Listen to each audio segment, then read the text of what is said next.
Welcome to the Tech Egg. Don't get scrambled. Enjoy the video. In this video, I will show how to change an Acura MDX cabin air filter. This is an easy method you can do yourself.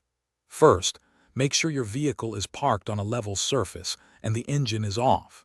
You'll need a new cabin air filter, which you can usually find at an auto parts store.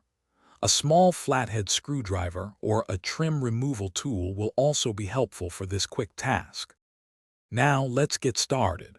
Open your passenger side glove compartment. You'll notice stops on the sides that prevent it from opening too far. Gently press inward on both sides of the glove box to release these stops.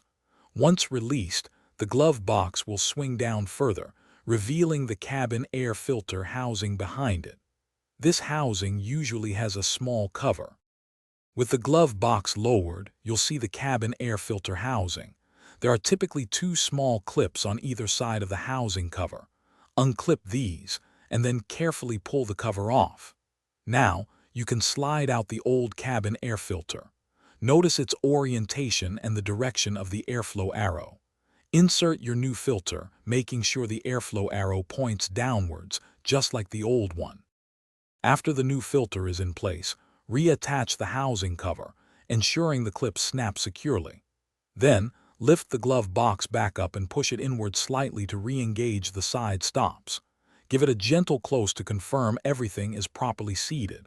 You've successfully changed your Acura MDX cabin air filter.